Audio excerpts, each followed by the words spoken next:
السلام علیکم ورحمۃ اللہ وبرکاتہ۔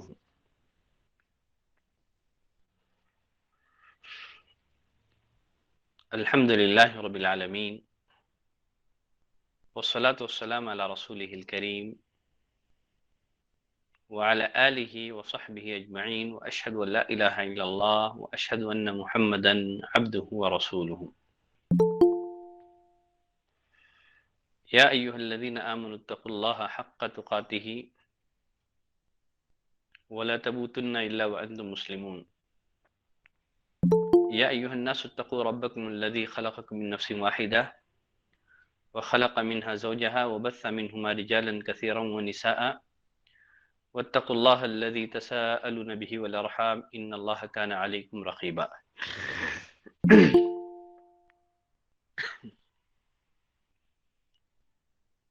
خواتین اسلام، عزیز بہنوں،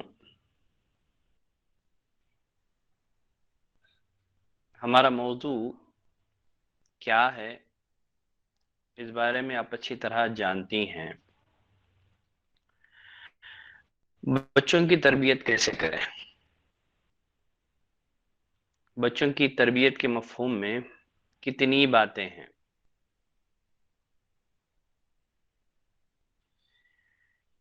حقیقت یہ ہے بچے قوم کا مستقبل ہیں، ہماری قوم کا فیوچر ہیں، اور یہ بھی حقیقت ہے اچھے مستقبل کے لیے حال میں محنت کرنی پڑتی ہے، پریزنٹ میں محنت کرنی پڑتی ہے۔ ہم آج جیسا بوئیں گے ویسے ہی پھل آگے ہم پائیں گے۔ آج ہم اولاد کی جیسی پرورش کریں گے ویسے نتیجہ ہم فیوچر میں پائیں گے۔ اللہ تعالیٰ نے قرآن مجید میں اہل ایمان کی یہ حالت بیان کی ہے، وہ اپنے اولاد کے بارے میں، اپنے بچوں کے بارے میں ایک لمحہ بھی غافل نہیں ہوتے۔ انہیں ہمیشہ اپنے بچوں کی آخرت کی فکر ہوتی ہے۔ وہ ڈرتے ہیں کہیں شیطان انہیں برائی کے راستے پہ نہ ڈال دے۔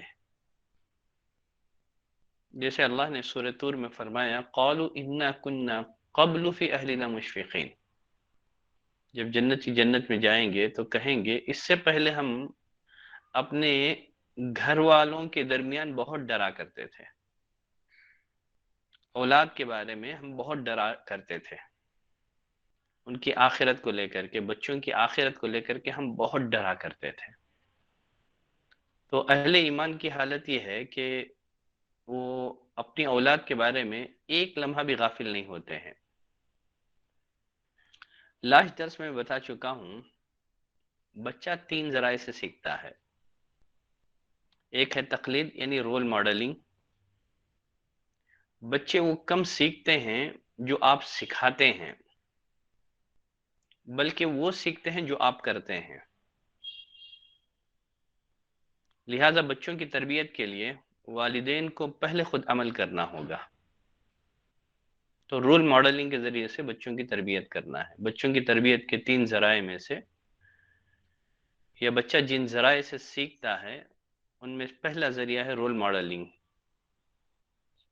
بچہ نقالی کرتا ہے، نقل کرتا ہے۔ نمبر 2، بچہ جن ذرائع سے سیکھتا ہے دوسرے نمبر پر ہے رہنمائی، گائیڈنس، رہنمائی۔ بچہ رول ماڈلنگ سے جو چیزیں سیکھتا ہے اس میں غلطی کا امکان ہے۔ ممکن ہے بہت ساری غلط باتیں وہ نقل کرنے لگ جائیں، تو رول ماڈلنگ میں غلطی کا امکان ہے، غلطی کے چانسز ہیں۔ تو اسی بنا پر انہیں رہنمائی کی بھی ضرورت ہے۔ آپ گائیڈ کریں، رہنمائی کریں، ہر معاملے میں ان کی رہنمائی کریں۔ کھاتے ہوئے بچے کو کھانے کے آداب، سوتے ہوئے بچے کو سونے کے آداب، تو ہر معاملے میں بچے کی رہنمائی کرنا ہے۔ صرف رول ماڈلنگ کافی نہیں ہے۔ بچہ ایک معاشرے میں زندگی گزارتے ہوئے بہت ساری غلط حرکتوں کی نقل کرنے لگتا ہے۔ یہاں پھر رہنمائی کی ضرورت پڑتی ہے کہ آپ صحیح گائیڈنس کریں اپنے بچوں کی۔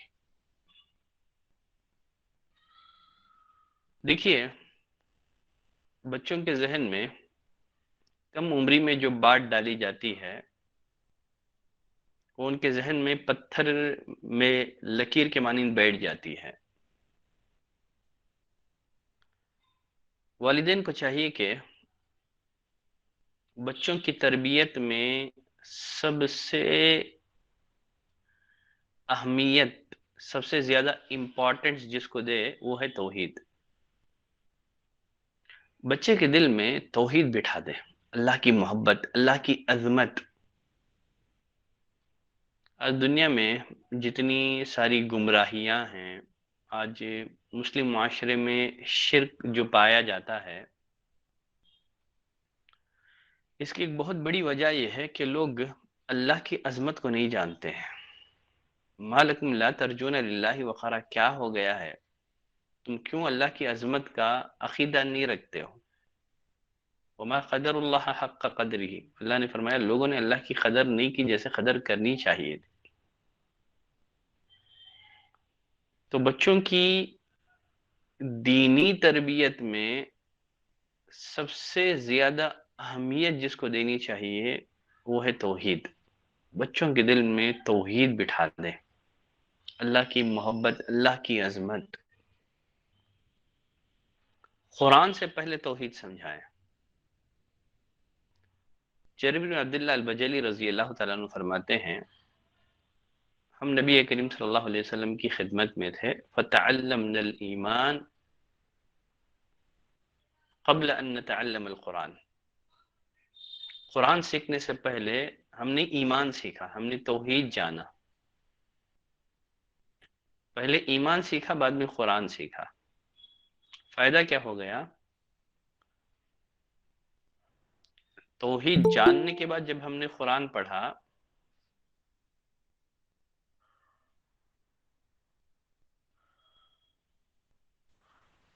توحید جاننے کے بعد جب ہم نے قرآن پڑھا، اس سے ہمارے ایمان میں اضافہ ہو گیا، ہمارا ایمان بڑھ گیا۔ آواز آ رہی ہے نا سب تک؟ آواز پہنچ رہی ہے؟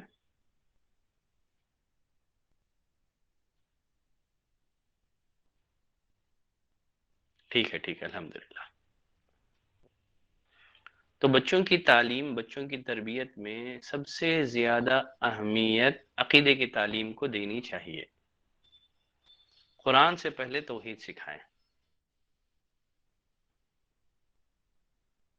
ورنہ اگر آپ نے بچوں کو قرآن تو سکھا دیا، توحید نہیں سکھایا، تو پھر وہ قبروں کا طواف کریں گے، وہ مزاروں کا طواف کریں گے، وہ غیر اللہ کی عظمت کا عقیدہ دل میں رکھیں گے، ان کے دلوں میں اللہ کی عظمت نہیں ہوگی، تو قرآن پڑھ کر کے شرک کریں گے، قرآن پڑھ کر کے غیر اللہ کا طواف کریں گے، قرآن پڑھ کر کے قبروں کا سجدہ کریں گے۔ تو قرآن سے پہلے عقیدے کی تعلیم بہت ضروری ہے، بچوں کو سب سے پہلے عقیدہ سکھائیں۔ دیکھیے، آپ کو مارکیٹ میں بہت ساری ایسی کتابیں مل جائیں گی، دستیاب ہیں،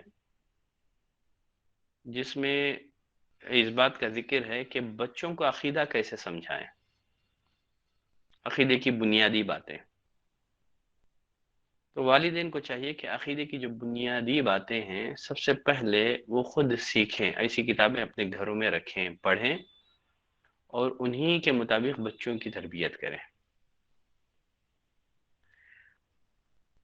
یقیناً اگر ہم انبیاء اکرام کی سیرتوں کو پڑھتے ہیں، اور قرآن مجید میں اللہ تعالیٰ نے انبیاء کے علاوہ جن صالحین کا ذکر کیا ہے، یقیناً انہوں نے تعلیم اور تربیت کی فیلڈ میں سب سے زیادہ اہمیت، امپورٹنٹ، انہوں نے توحید کو دی، عقیدے کو دی۔ اس لیے کہ عقیدہ یہ فاؤنڈیشن ہے، یہ توحید فاؤنڈیشن ہے، بقیہ عبادتیں، اعمال، یہ عمارت ہے۔ تو سب سے پہلے فاؤنڈیشن مضبوط کرنا ہے. اگر آدمی عبادتوں کی، اعمال صالحہ کی بڑی عمارت کھڑی کر دیں لیکن فاؤنڈیشن مضبوط نہ ہو تو پھر بیکار ہے. تو قرآن مجید میں جب ہم انبیاء اکرام کی سیرت کا مطالعہ کرتے ہیں، انبیاء اکرام کی زندگیوں کا یا ان کے علاوہ صالحین نیک لوگوں کی زندگیوں کا جب ہم لوگ مطالعہ کرتے ہیں تو پتہ چلتا ہے کہ انہوں نے تعلیم اور تربیت کے میدان میں توحید کو انہوں نے اہمیت دی. نوح علیہ الصلوۃ والسلام بڑے اولو العزم پیغمبر، 4 اولو العزم پیغمبروں میں ان کا نام بھی ہے.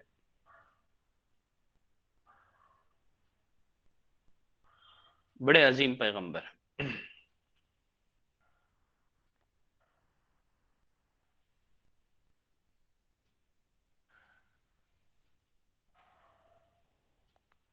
انہوں نے 950 سال قوم کو توحید کی دعوت دی،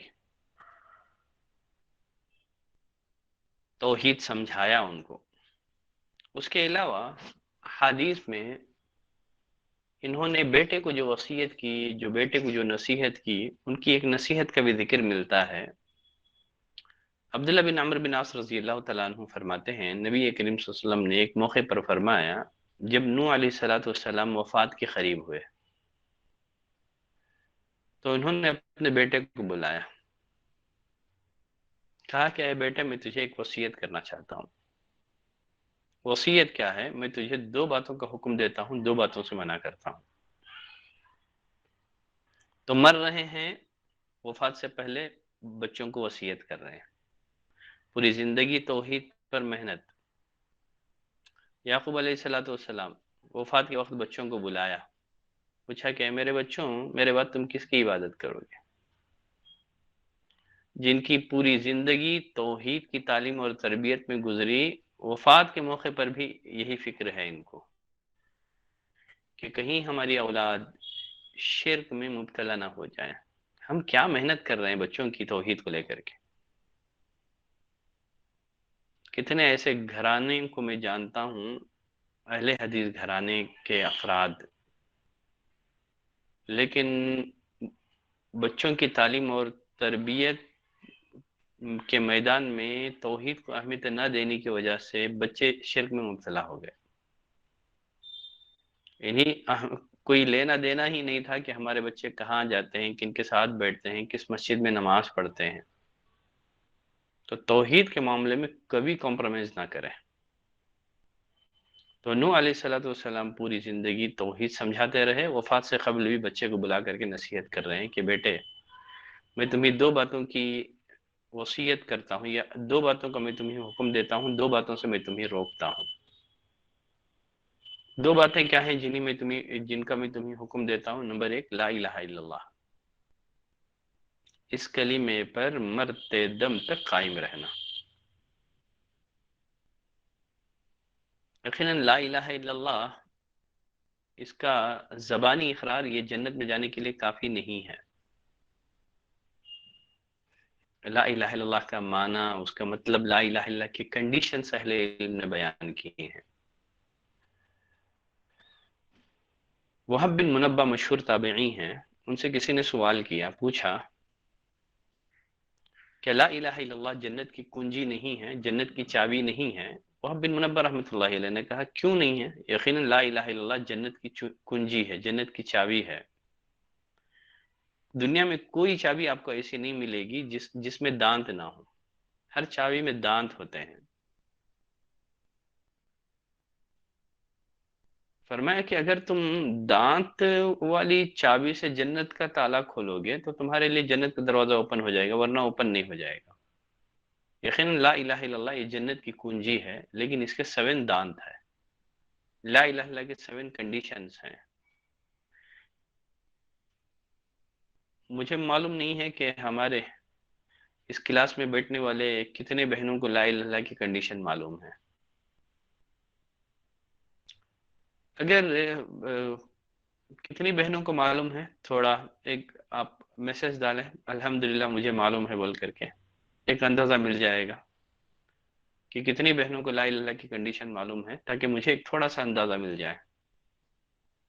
جن جن کو معلوم ہے پوری امانت داری کے ساتھ میسج ڈالیں کہ الحمدللہ مجھے لا الہ الا اللہ کے 7 کنڈیشن معلوم ہے۔ مریم، ٹھیک ہے، الحمدللہ ایک میسج آیا ہے۔ مزید اور کس کو معلوم ہے لا الہ الا اللہ کے 7 کنڈیشن؟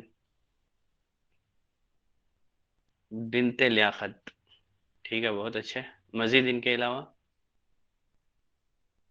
2 میسج آئے ہیں جن کو لا الہ الا اللہ کے 7 کنڈیشن معلوم ہیں۔ سمینہ، یہ کون ہے؟ شمینہ، ان کو بھی پتا ہے۔ مزید اور کون ہے؟ تقریباً 4 آئے ہیں۔ 4 بہنیں یا 4 یا 5 بہنیں الحمدللہ جانتی ہیں۔ مریم فاروقی الحمدللہ معلوم ہے۔ ریشمہ، ٹھیک ہے، الحمدللہ بہت اچھے، چونکہ مجھے لا الہ کے 7 کنڈیشن معلوم، وہ سبجیکٹ میرا نہیں ہے۔ افسری بیگم الحمدللہ بہت اچھے، اللہ مزید برکت دے۔ تو نوح علیہ السلام نے کہا کہ بچے، میں تجھے 2 باتوں کا حکم دیتا ہوں، 2 باتوں سے روکتا ہوں۔ پہلے لا الہ الا اللہ کا حکم دیتا ہوں، 7 آسمانوں 7 زمینوں کو ترازو کے ایک پلڑے میں رکھ کر کے وزن کیا جائے، دوسرے پلڑے میں لا الہ الا اللہ رکھا جائے، تو یقیناً ترازو کا وہ پلڑا جس میں لا الہ الا اللہ ہوگا وہ بھاری اور وزندار ہوگا۔ اور کہا کہ سبحان اللہ و بحمدہ، میں اس کلمے کی بھی تمہیں وصیت کرتا ہوں کہ اس کا کثرت سے ورد کرتے رہنا، کثرت سے پڑھتے رہنا، سبحان اللہ و بحمدہ۔ یقیناً سبحان اللہ و بحمدہ احادیث میں اس کی بڑی فضیلت آئی ہے۔ کہا کہ یہ کائنات کی ساری مخلوقات کی نماز ہے، اور اسی کلمے کی وجہ سے اللہ اپنی مخلوقات کو روزی دیتا ہے۔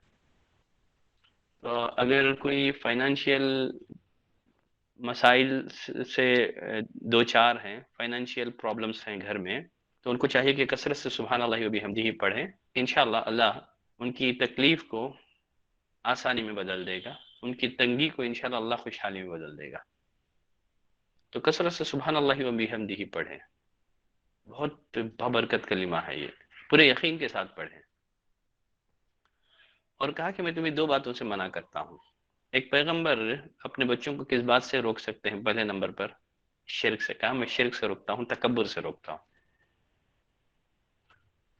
جب نبی کریم صلی اللہ علیہ وسلم نے صحابہ کو یہ حدیث سنائی تو صحابہ نے کہا اللہ کے رسول، ہم شرک تو جانتے ہیں لیکن تکبر کیا ہے؟ پوچھا کیا اچھے جوتے پہننا تکبر ہے؟ اچھا لباس پہننا تکبر ہے؟ دوستوں کی مجلس میں اٹھنا بیٹھنا یہ تکبر ہے؟ عمدہ سواری میں سوار ہونا کیا یہ تکبر ہے؟ نبی کریم صلی اللہ علیہ وسلم نے فرمایا کہ یہ ساری باتیں تکبر میں نہیں ہیں۔ تکبر کیا ہے؟ تکبر ہے لوگوں کو حقیر جاننا، لوگوں کو کمتر سمجھنا، حقیر جاننا۔ کبھی لوگوں کو حقیر نہ سمجھیں۔ لا یسخر قوم من قوم عسى ان يكونوا خيرا منهم، کہا کہ کوئی کسی کو حقیر نہ جانے، ممکن ہے جن کو حقیر جانا جا رہا ہو اللہ کی نظر میں اس کا مقام بلند ہو، اس کا درجہ بلند ہو۔ تو تکبر لوگوں کو حقیر جاننے کا نام ہے۔ اللہ نے آپ کو عبادتوں کی توفیق دی ہے تو ان لوگوں کو حقیر نہ جانو جو عبادتیں نہیں کرتے ہیں۔ اگر اللہ نے آپ کو صوم کی، نفل صوم کی توفیق دی ہے تو ان کو حقیر نہ جانے جو نفل صوم نہیں رکھتے ہیں۔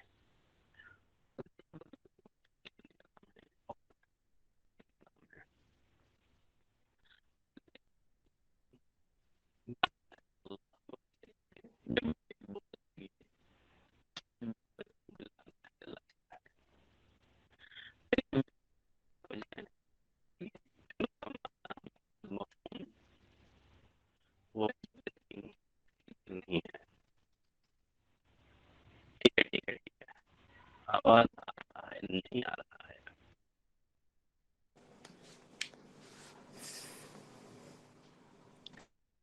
کب سے نہیں آ رہا ہے؟ کہاں سے نہیں آ رہا ہے؟ ابھی سے یا بہت وقت سے؟ ابھی ٹھیک ہے، چلے اب آ رہا ہے؟ ٹھیک ہے چلیں الحمدللہ۔ تو والدین کو چاہیے کہ جب بچے بولنے لگیں تو ان کو لا الہ الا اللہ پڑھنا سکھائیں۔ بچے کی زبان سے پہلا جو جملہ، پہلا جو سینٹنس ادا ہو لا الہ الا اللہ۔ پھر بچہ جب سمجھنے لگے، سمجھداری کی عمر کو پہنچ جائیں، تو پھر بچے کے سامنے لا الہ الا اللہ کا معنی بتائیں، اس کا مفہوم بچوں کے سامنے واضح کریں۔ تو سب سے پہلے بچوں کے دل میں اللہ کی عظمت بٹھائیں، توحید بچوں کے ذہن و دماغ میں اچھی طرح سے بٹھا دیں۔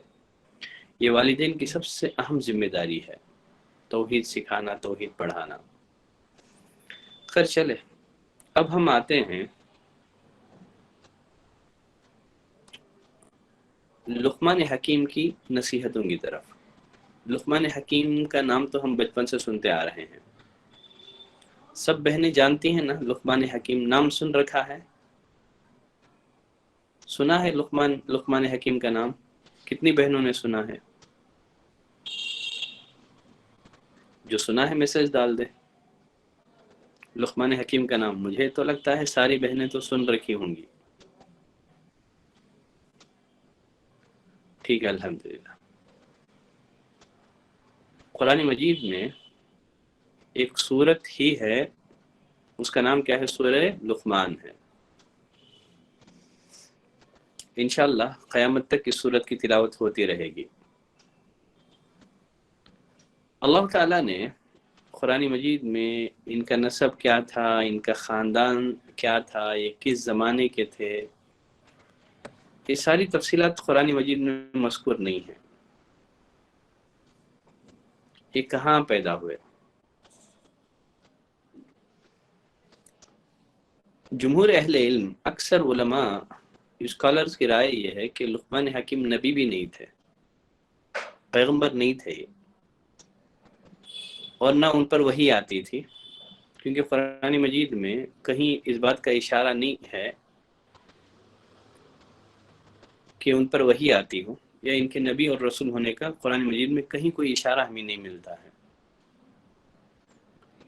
غرض لقمان حکیم نبی تو نہیں تھے، لیکن اللہ نے انہیں حکمت دی تھی۔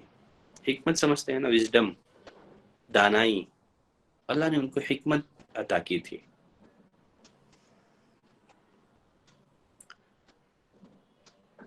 لقمان حکیم کے بارے میں یہ بات بھی ملتی ہے کہ یہ افریقہ کے تھے، یہ عرب میں یہ غلام کی حیثیت سے آئے تھے، بحیثیت غلام یہ عرب آئے تھے، لیکن اصل افریقہ کے علاقے کے تھے۔ سعید بن المسیب رحمۃ اللہ علیہ نے ایک مرتبہ ایک سیاہ رنگ کے حبشی کو تسلی دیتے ہوئے، کالے رنگ کے، بلیک رنگ کے حبشی کو تسلی دیتے ہوئے فرمایا کہ تم اپنے کالے ہونے پر غم نہ کرو، اس لیے کہ حبشیوں میں 3 آدمی دنیا کے بہترین انسان ہوئے ہیں، تو کالے ہونے پر غم نہ کرو۔ وہ 3 کون لوگ ہیں؟ ایک تو بلال حبشی ہیں، لقمان حکیم ہیں، اور پھر عمر فاروق رضی اللہ تعالیٰ عنہ کا غلام مہجہ۔ کہا کہ اپنے کالے ہونے پر غم نہ کرو۔ تو غرض اللہ نے سورہ لقمان میں لقمان حکیم کی ان قیمتی نصیحتوں کا ذکر کیا ہے جو انہوں نے اپنے بیٹے کو مخاطب ہو کر کے فرمائی تھی۔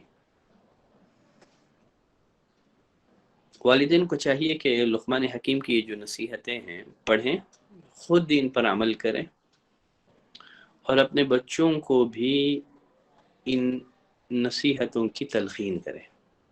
بچوں کو بھی بار بار ان نصیحتوں پر عمل کرنے کا حکم دیں، خود بھی عمل کریں ان نصیحتوں پر۔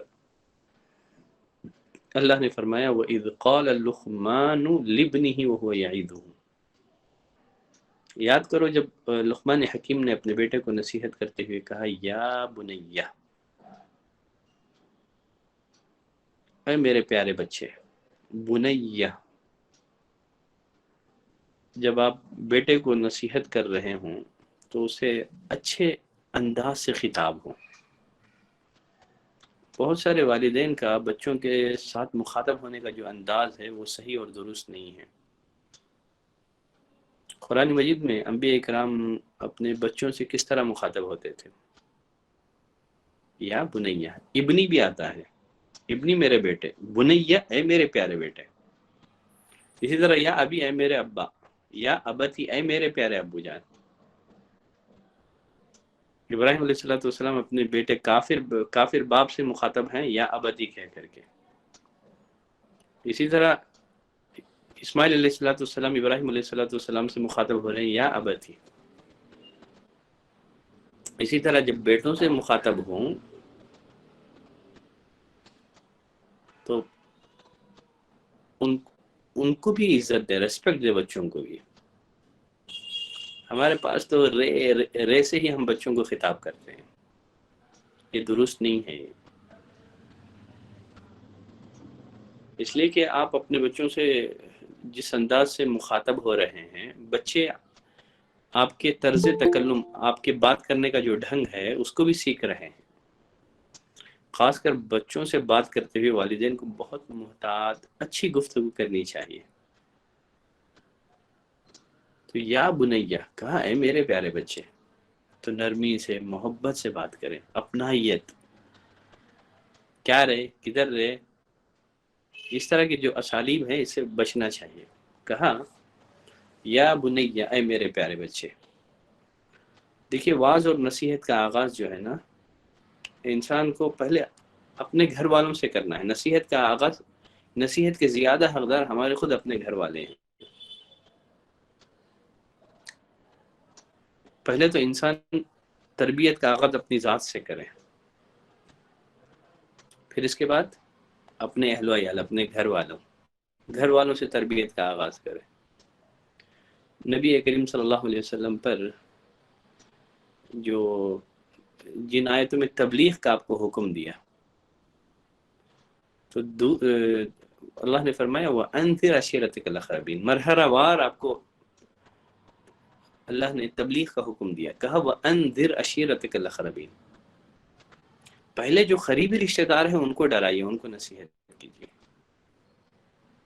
ہم سارے خاندان کی خیر خواہی چاہیں، دنیا والوں کی بھلائی چاہیں، خود چراغ تلے اندھیرا ہو، تو یہ درست نہیں ہے. تو ہماری تربیت، ہماری نصیحت کے سب سے زیادہ حقدار ہمارے بچے ہیں. تو ایک تو اپنائیت سے بچوں سے مخاطب ہونا ہے، پیار جھلکتا ہو، محبت جھلکتی ہو. اور بچوں کو نصیحت سب سے پہلے کس بات کی کرے؟ کہا یا بنی لا تشرک باللہ، بچے اللہ کے ساتھ کبھی کسی کو پارٹنر نہ بنانا، اس لیے کہ شرک بہت بڑا ظلم ہے. ایک مخلوق کو آدمی خالق کے درجے پر لے آئے، یہ کتنا بڑا ظلم ہے. خالق اور مخلوق کبھی برابر ہو سکتے ہیں؟ کریٹر کریشن کبھی برابر ہو سکتے ہیں؟ ایک حقیر، لاچار، بے بس مخلوق کو خالق کے مقابلے میں لا کر کے کھڑا کرنا کتنا بڑا ظلم ہے. کہا کہ بچے اللہ کے ساتھ کبھی کسی کو شریک نہ کرنا. ان الشرک لظلم عظیم، شرک بہت بڑا ظلم ہے. تو بچوں کو بتائیں کہ اس کائنات کو پیدا کرنے والا اللہ ہے، روزی دینے والا اللہ ہے، موت اور زندگی کا مالک اللہ تعالی ہے، نفع نقصان پہنچانے والا اللہ ہے، کائنات میں اسی کی مرضی چلتی ہے، تو عبادت بھی اسی کی کرنی چاہیے. یا ایھا الناس اعبدوا ربکم الذی خلقکم والذین من قبلکم. تو سب سے پہلے تربیت کا آغاز اسی سے کرنا ہے، بچوں کو شرک سے ڈرائیں.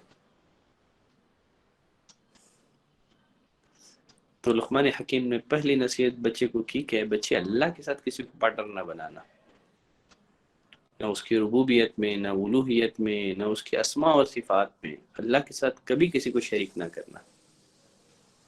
لا تشرک باللہ ان قتلت او حرقت، اللہ کے ساتھ کبھی کسی کو پارٹنر نہ بنانا، چاہے تمہیں قتل کر دیا جائے، چاہے تمہیں جلا دیا جائے.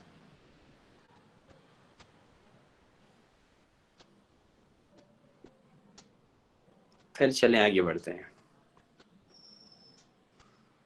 تو دوسری، اس کے بعد اللہ تعالیٰ نے لقمان حکیم کی دوسری نصیحت کا ذکر کرنے سے پہلے وَوَصَّيْنَا الْإِنسَانَ بِوَالِدَيْهِ، ہم نے انسان کو اس کے ماں باپ کے متعلق نصیحت کی. حالانکہ جب لقمان حکیم کی جب نصیحتوں کا ذکر کیا جائے تو پہلے نصیحت پھر دوسری نصیحت ہونا تھا، پھر والدین کے درمیان میں حقوق بتائے گئے ہیں، پھر اس کے بعد پھر لقمان حکیم کی دوسری نصیحت بیان کی جا رہی ہے. یہ جو درمیان میں کیوں اللہ تعالیٰ نے والدین کے حقوق بیان کر دیے؟ پہلے ایک نصیحت، پھر درمیان میں والدین کے حقوق، پھر لقمان حکیم کی دوسری نصیحت، پھر کنٹینیو ان کے کچھ نصیحتیں.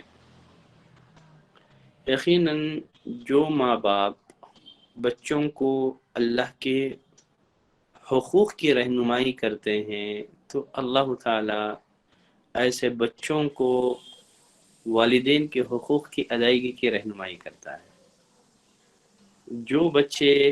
جو والدین اپنے بچوں کو توحید کی تعلیم دیتے ہیں، یقیناً وہ بچے والدین کے فرما بردار بھی بنیں گے. تو لقمان حکیم نے توحید سمجھائی بیٹے کو، تو اللہ نے بیٹے کو باپ کا حق سمجھایا.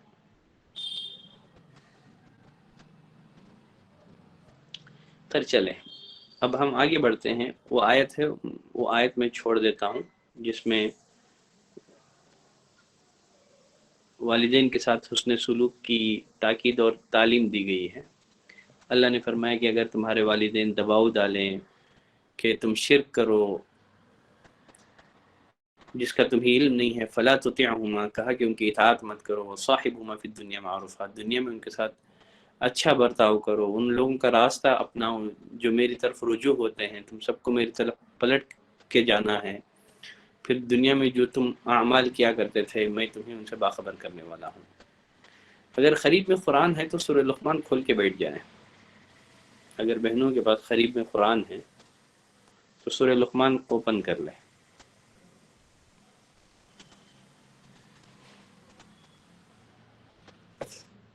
چلیں، یہ تو ہو گئی پہلی نصیحت. کہا کہ اے میرے بچے اللہ کے ساتھ کسی کو پارٹنر نہ بنانا، چاہے یقیناً شرک بہت بڑا ظلم ہے. اور دوسری نصیحت لقمان حکیم نے کی، یا بنیا انہا ان تک مثقال حبۃ من خردل فتکن فی صخرۃ او فی السماوات او فی الارض یأتی بها اللہ ان اللہ لطیف خبیر. اے میرے پیارے بیٹے، اگر کوئی چیز رائی کے دانے کے برابر ہو، اگر کوئی چیز رائی کے دانے کے برابر ہو، پھر وہ بھی خواہ کسی چٹان میں ہوں یا آسمان میں ہوں یا زمین میں ہوں، اسے اللہ ضرور لائے گا. اللہ بڑا باریک بین اور ہر چیز کی خبر رکھنے والا ہے. لقمان حکیم نے یہ جو نصیحتیں کی، یہ جو دوسری نصیحت ہے، دوسری نصیحت میں بنیادی طور پر دو باتوں پر توجہ دی گئی ہے. یہ دوسری نصیحت کا خلاصہ دو باتیں ہیں. پہلی بات یہ ہے، کسی بھی نیکی کو اور پھر اسی طرح کسی بھی گناہ کو معمولی نہ سمجھا جائے. کسی بھی نیکی کے کام کو معمولی نہ سمجھیں. بچوں کی تربیت اور پرورش ایسے کریں کہ آپ کا بچہ کسی بھی نیکی کے کام کو حقیر و معمولی نہ سمجھے. ہم نہیں جانتے ہماری کون سی نیکی ہماری مغفرت کا ذریعہ بن جائے.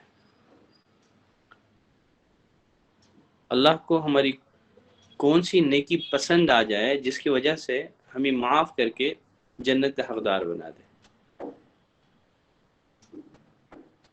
ایک فاحشہ بدکار عورت نے پیاسے کتے کو پانی پلا دیا، اللہ نے نیکی کی قدر کی، معاف کر دیا. راستہ چلتے ہوئے ایک شخص نے دیکھا کہ کانٹے دار ڈالی ہے، لوگوں کو راہ گزرتے ہوئے تکلیف ہو رہی ہے، محض اللہ کی رضا کے لیے اس نے راستے سے کانٹے دار ڈالی کو ہٹا دیا، اللہ کو اس کی یہ ادا، اس کا یہ عمل پسند آ گیا، اللہ نے معاف کر دیا۔ بنی اسرائیل میں ایک شخص تھا جو لوگوں کے ساتھ معاملہ کیا کرتا تھا، لین دین کیا کرتا تھا، قرض دیا کرتا تھا، تنگ دستوں کو مہلت دیتا تھا، معاف کر دیتا تھا، اللہ نے اسے بھی معاف کر دیا۔ تو کسی بھی نیکی کے کام کو، لا تحقرن من المعروف شیئا، کسی بھی نیکی کے کام کو حقیر معمولی نہ سمجھے، خواہ کسی کو مسکراتے ہوئے چہرے کے ساتھ ملنا ہو۔ رسول اللہ صلی اللہ علیہ وسلم نے فرمایا کہ جہنم کی آگ سے اپنے آپ کو بچاؤ، خواہ ایک کھجور کا ٹکڑا ہی صدقہ کر کے کیوں نہ ہو۔ تو کہا کہ اے میرے بیٹے، ایک رائی کے دانے کے برابر بھی ہو، فَمَن يَعْمَلْ مِثْقَالَ ذَرَّةٍ خَيْرًا يَرَهُ، جو ذرہ بر نیکی کرے گا دیکھ لے گا، جو ذرہ بر برائی کرے گا وہ بھی دیکھ لے گا۔ تو دوسری نصیحت کا خلاصہ دو باتیں ہیں۔ پہلی بات یہ ہے کہ کسی بھی نیکی کے کام کو حقیر اور معمولی نہ سمجھے، پتہ نہیں ہے کہ اللہ کو ہمارا کون سا عمل بھا جائے اور اس کی وجہ سے اللہ ہماری مغفرت کر دے۔ پھر اسی طرح کسی بھی گناہ کو بھی معمولی نہ سمجھے، پتہ نہیں ہے کہ کون سی بات اللہ کو ناپسند ہو،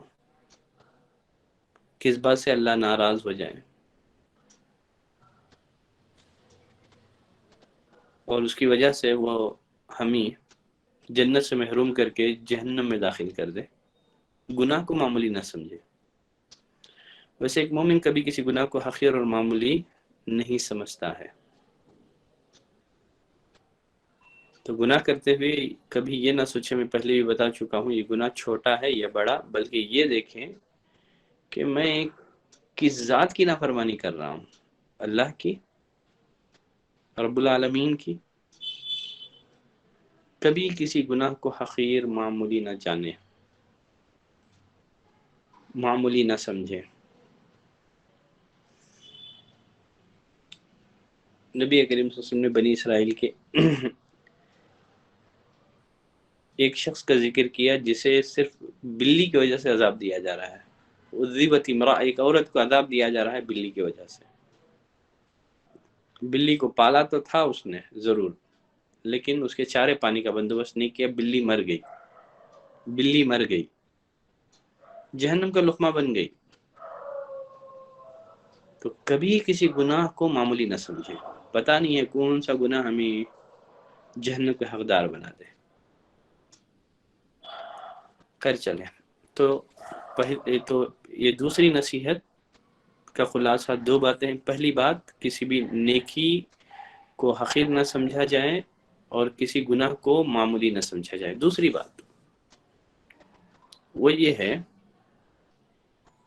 بچوں کے ذہن و دماغ میں یہ بات بٹھا دیں کہ اللہ دیکھ رہا ہے، وہ اللہ کی نگرانی میں ہے، اللہ انہیں دیکھ رہا ہے، ان کے دل و دماغ میں یہ اچھی طرح بٹھا دیں۔ اللہ کی نظر سے کوئی چیز غائب نہیں ہے، وہ مکمل طور پر ہماری نگرانی کر رہا ہے۔ اگر یہ دماغ اگر بچپن سے ہم اپنے بچوں کے دلوں میں بٹھا دیں، کوئی غلط کام کرنا چاہے ہمارا بچہ، بتا دیں بیٹا اللہ دیکھ رہا ہے، اللہ سزا دے گا، کوئی کام کریں تو بچے کو خوشخبری بھی سنائیں۔ بشیر اور نذیر کا جو اسلوب ہے انبیاء کے بارے میں، اللہ نے کہا کہ یہ بشیر بھی تھے، نذیر بھی تھے، خوشخبری سناتے بھی تھے، عذاب سے ڈراتے بھی تھے۔ تو ہمیشہ بچوں کے ذہن و دماغ میں یہ بات بٹھا دیں کہ وہ اللہ کی نگرانی میں، اللہ دیکھ رہا ہے۔ دیکھیں اگر کوئی آدمی کسی شو روم میں داخل ہوں، کسی مارکیٹ میں جائیں اور وہاں کیمرہ ہو، یقیناً کوئی بھی آدمی نہ چوری کرنے کی ہمت کرے گا، نہ کسی چیز کو چھپانے کی جرات کرے گا، اس لیے کہ شو روم میں داخل ہونے والا ہر شخص جانتا ہے کہ وہ کیمرے کی نگاہ میں ہے، اور چھپانے کی بھی کوشش نہیں کرے گا، اس لیے کہ اگر گیٹ پر پہنچے گا تو پکڑا جائے گا۔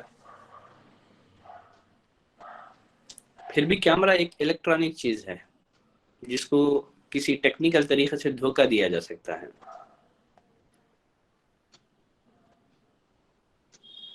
لیکن لوگ اس الیکٹرانک آلے کی نگرانی کے خوف سے چوری نہیں کرتے ہیں۔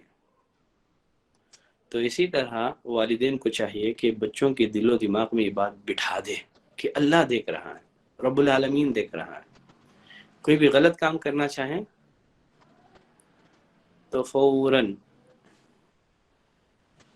ان کا دل خود انہیں ملامت کرے کہ وہ اللہ کی نگرانی میں، اللہ دیکھ رہا ہے۔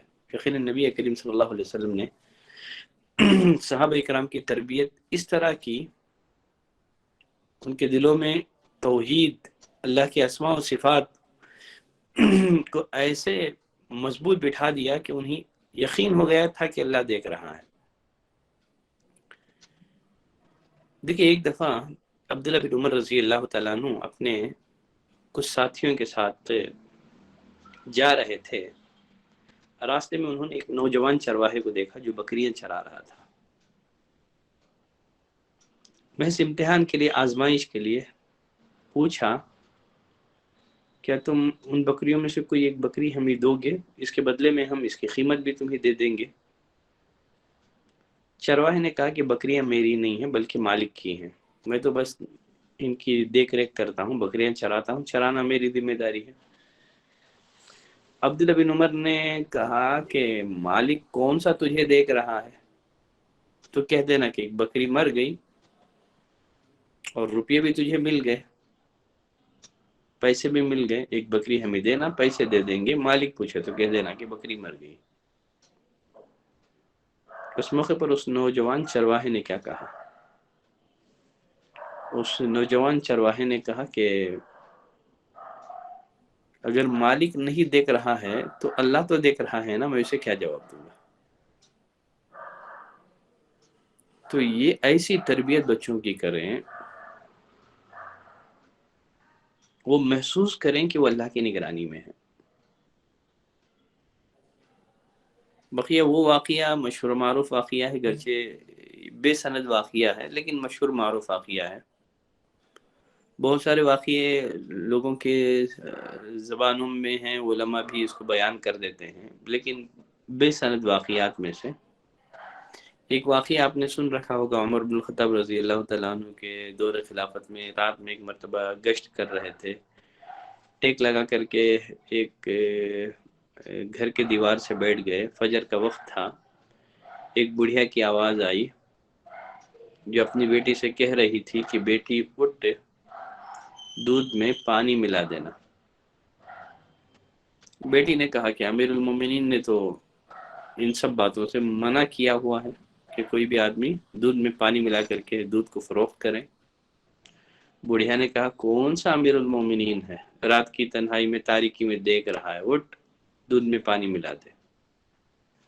تو اس موقع پر اس لڑکی نے کہا تھا کہ اگر امیر المؤمنین نہیں دیکھ رہے ہیں تو کیا ہوا، امیر المؤمنین کا رب تو دیکھ رہا ہے۔ تو غرض یہ واقعہ جو بھی ہو، جیسے بھی ہو، تو بچوں کی پرورش اور تربیت اس نہج پر کریں، اللہ کے نام، اس کے اسماء صفات توحید ایسے پلا دیں کہ بچہ اپنے آپ کو اللہ کی نگرانی میں محسوس کریں کہ میں رب کی نگرانی میں ہوں۔ چلیں پھر آگے بڑھتے ہیں۔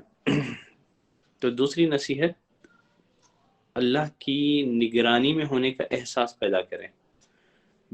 بچوں کے ذہن میں یہ بات بٹھا دیں کہ کسی بھی نیکی کے کام کو حقیر نہ سمجھیں، کسی بھی برائی کو حقیر نہ سمجھیں، اس لیے کہ فَمَن يَعْمَلْ مِثْقَالَ ذَرَّةٍ خَيْرًا يَرَهُ، ذرہ برابر نیکی کرے گا تو اس کا بھی وزن ہوگا، برائی کا بھی وزن ہوگا، اور قیامت کے دن انسان کو اس کی نیکیوں کا بدلہ ملے گا اور گناہوں کی سزا ملے گی۔ تیسری نصیحت لقمان حکیم نے جو اپنے بیٹے کو کی، کہا کہ یا بنی اقیم الصلاۃ، بیٹے نماز قائم کرنا، نماز کی وصیت۔ بچے جب 7 سال کے ہو جائیں، نبی کریم صلی اللہ علیہ وسلم فرمایا نماز پڑھنے کا حکم دو انہیں۔ تو مطلب کیا ہے، 7 سال سے پہلے تک بچوں کو نماز کی پوری دعائیں یاد ہو جانی چاہیے۔ تو 7 سال سے پہلے کا جو وقت ہے اس میں بچوں کو مکمل نماز کی دعائیں یاد ہو جانی چاہیے۔ پھر اس کے بعد 10 سال کا ہو جائیں سستی کریں تو سزا دینے کا بھی نبی کریم صلی اللہ علیہ وسلم نے حکم دیا، ہلکی مار مارو ان کو. کہا کہ یا بنی اقیم الصلاۃ، اے بچے نماز قائم کرنا. یقیناً نماز یہ ایک دین کا اہم ستون ہونے کے ساتھ ساتھ یہ انسان کے دوسرے عملوں کی اصلاح کا ذریعہ بھی ہے. خود اللہ نے فرمایا کہ ان الصلاۃ تنہی عن الفحشاء والمنکر، یقیناً نماز انسان کو گناہوں سے، فحش کاموں سے روکتی ہے، بشرطے کہ ہماری نماز وہ نماز ہو جو اللہ چاہتا ہو. تو بچوں کو نماز سکھاتے ہوئے کوشش اس بات کی کریں کہ ترجمے کے ساتھ دعائیں آپ ان کو یاد دلائیں. دیکھیے بڑے افسوس کے ساتھ کہنا پڑتا ہے کہ آج ہماری نمازیں میننگ لیس نمازیں ہیں، صرف ہماری نمازیں کچھ حرکات کا مجموعہ ہیں، صرف ہونٹوں کی حرکت کو ہم نے نماز سمجھ رکھا ہے، نہ روح ہے، نہ خشوع ہے، نہ خضوع ہے، کچھ نہیں ہے. بندہ نماز میں کھڑا ہوتا ہے تو اللہ سے بات کرتا ہے، اللہ سے بات کرنے کا تصور تک ہمارے دل و دماغ میں پیدا نہیں ہو رہا ہے، کیونکہ رسول اللہ صلی اللہ علیہ وسلم فرمایا کہ جب بندہ الحمدللہ رب العالمین کہتا ہے تو اللہ کہتا ہے کہ حمیدنی عبدی، میرے بندے نے میری تعریف کی. کبھی نماز پڑھتے ہوئے ایک دفعہ بھی ہمیں یہ احساس ہوا ہے کہ اللہ ہم سے بات کر رہا ہے، جواب دے رہا ہے؟ الحمدللہ رب العالمین پڑھتے ہوئے کبھی نماز میں آپ نے سوچا میرا رب حمیدنی عبدی کہہ رہا ہے؟ الرحمن الرحیم پڑھیں اثنا علی عبدی. تو جب سورہ فاتحہ آپ اپنے بچوں کو یاد دلائیں تو ترجمے کے ساتھ یاد دلائیں اور یہ فضیلت بھی بتائیں. دیکھ بیٹا جب تو نماز میں الحمدللہ رب العالمین کہتا ہے تو اللہ عرش سے جواب دیتا ہے، میرے بندے نے میری تعریف کی. اثنا علی عبدی، پھر سے میرے بندے نے میری تعریف کی. مالک یوم الدین کہتا ہے تو اللہ فرماتا ہے میرے بندے نے میری بڑائی، میری عظمت بیان کی. اور میں ایک عموماً نصیحت والدین کو عموماً ایک بات کی کرتا ہوں. ویسے والدین بچوں کو عربی ٹیوشن کے لیے مسجد کے اماموں کے پاس بھیج دیتے ہیں، عالموں کے پاس بھیج دیتے ہیں، جو بھی ہو، لیکن والدین کو اس بات کی فکر کرنی چاہیے، اس بات کی کم از کم کوشش کریں کہ سورہ فاتحہ وہ خود اپنے بچوں کو یاد دلائیں. اس لیے کہ سورہ فاتحہ یہ نماز کی ہر رکعت میں پڑھا جاتا ہے، دن میں کم از کم 17 مرتبہ پڑھنا ہی ہے. اس کا فائدہ کیا ہے؟ اگر آپ نے اپنے بچے کو سورہ فاتحہ سکھا دیا، وہ زندگی بھر جتنی نمازیں پڑھے گا اور نماز میں جب بھی سورہ فاتحہ پڑھے گا ثواب آپ کو ملے گا. کیوں؟ من دل علی خیر فلہ مثل اجر فاعلہ. رسول اللہ صلی اللہ علیہ وسلم فرمایا کہ آدمی کسی کو خیر کی رہنمائی کرتا ہے تو بتانے والے کو کرنے والے کے برابر ثواب ملتا ہے. تو کم از کم ہمارے اس کلاس میں جو بہنیں ہیں ان سے میری ایک ریکویسٹ، ایک درخواست، ایک نصیحت سمجھیں، آپ کوشش کریں کہ آپ کا بچہ سورہ فاتحہ آپ ہی سے سیکھے، کوئی دوسرا آپ کے بچے کو سورہ فاتحہ نہ سکھائیں، تاکہ زندگی میں جب بھی آپ کا بچہ نماز میں سورہ فاتحہ پڑھے تو ثواب آپ کو بھی ملیں گے، اس لیے کہ آپ نے سکھایا ہے. خیر چلے، چوتھی نصیحت، کہا کہ وَأْمُرْ بِالْمَعْرُوفِ وَانْهَ عَنِ الْمُنْکَرِ، بھلائی کا حکم دو، برائی سے روکو. تو شروع سے یہ بچوں کی ذہن سازی ایسے کریں کہ اس کے اندر ایک داعیانہ مزاج پیدا ہو، خود اپنی ذات کے لیے جینے والا نہ بنے، وہ معاشرے کے لیے، لوگوں کے لیے جینے والا بنے. تو شروع سے ہی داعیانہ مزاج، بیٹے تم کو بڑے ہو کر کے داعی بننا ہے، اللہ کے دین کی خدمت کرنا ہے، بھلائی کا حکم دینا ہے، داعیانہ مزاج بچوں کے اندر پیدا کرنا ہے. جیسے لقمان حکیم نے اپنے بیٹے کے اندر داعیانہ مزاج پیدا کیا، کہا کہ بیٹے بھلائی کا حکم دینا، برائی سے روکنا. آدمی صرف اپنی ذات کی نجات کا سوچے، مومن کبھی خود غرض نہیں ہوتا ہے، وہ خود اپنے لیے جینے اور مرنے والا نہیں ہوتا ہے. مومن وہ ہے جس کی ذات سے لوگ فائدہ حاصل کریں، تاکہ داعیانہ مزاج اپنے بچوں کے ذہن میں پیدا کریں. اس کے دل میں یہ تصور بٹھا دیں اچھی طرح سے کہ بڑے ہو کر کے تمہیں دعوت کا کام کرنا ہے، لوگوں کو توحید کی دعوت دینا ہے، شرک سے ڈرانا ہے۔ آپ کا بیٹا دنیا کی کس فیلڈ میں بھی رہے، انجینئر بنے، ڈاکٹر بنے، اس سے ہمیں انکار نہیں ہے، لیکن ساتھ ہی ساتھ جہاں بھی رہے وہ دین کا داعی بنے۔ وہ داعیانہ مزاج ماں باپ پیدا کر سکتے ہیں بچوں کے ذہن میں۔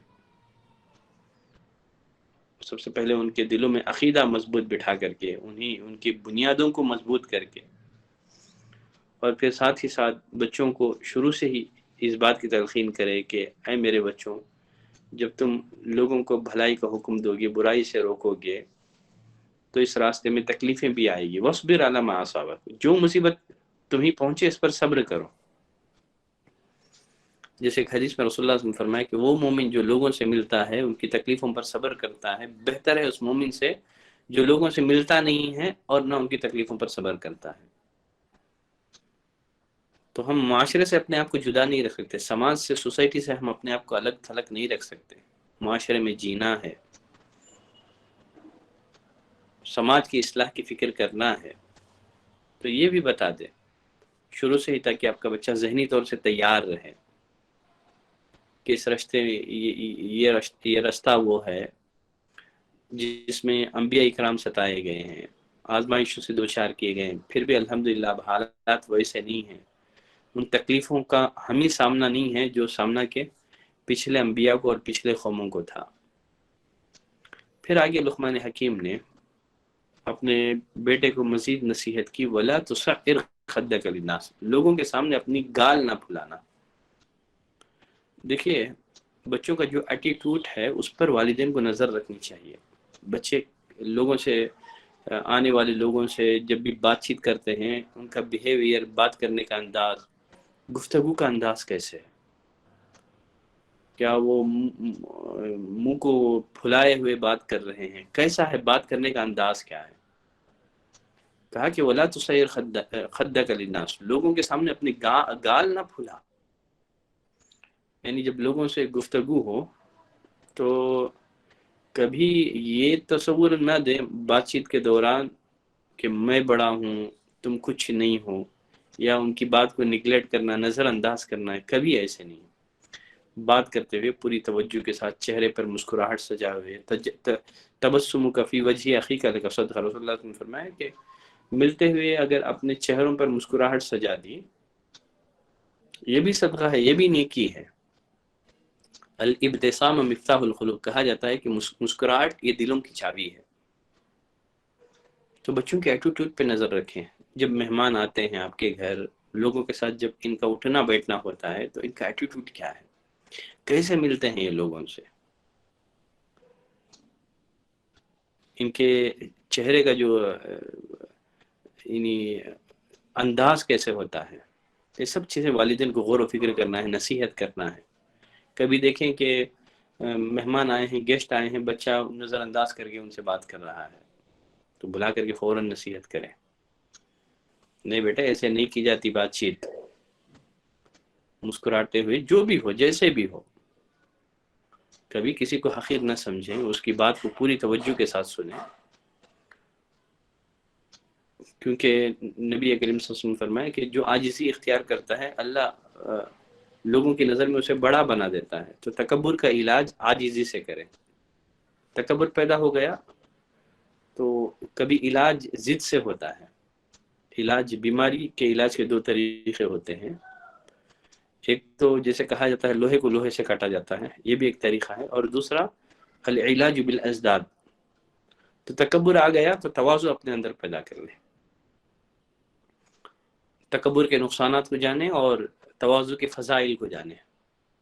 تو تکبر سے بچنا اور تواضع اختیار کرنا، عاجزی، نرمی اپنانا آپ کے لیے آسان ہو جائے گا۔ مزید لقمان حکیم نے اپنے بیٹے کو نصیحت کرتے ہوئے کہا وَلَا تَمْشِ فِي الْأَرْضِ مَرْحًا، زمین پر اترا کر تکبر کے ساتھ نہ چلنا۔ بے شک اللہ تعالیٰ تکبر کرنے والوں کو، فخر کرنے والوں کو پسند نہیں کرتے ہیں۔ دو جملے یہاں استعمال ہوئے ہیں، مختال اور فخور۔ اللہ مختال کو بھی فخر نہیں کرتے، پسند نہیں کرتا ہے، فخور کو بھی پسند نہیں کرتا ہے۔ اب یہ مختال کیا ہے، فخور کیا ہے، اس کی تفسیر میں مفسرین کے مابین میں اختلاف ہے۔ بعض مفسرین نے کہا کہ مختال کسے کہتے ہیں؟ دیکھیے آدمی کے پاس جو بھی نعمتیں ہیں وہ دو طرح کی ہیں، ایک تو کسبی ہیں، آدمی محنت کر کے کمایا ہو، مال دولت جائیداد نوکر چاکر، ایک کسبی ہیں سب چیزیں، اور کچھ چیزیں ہوتی ہیں گاڈ گفٹ صلاحیتیں اللہ کسی کو پیدائشی طور پر دے دیتا ہے، جیسے خوبصورتی ہے، اچھا گورا رنگ ہے،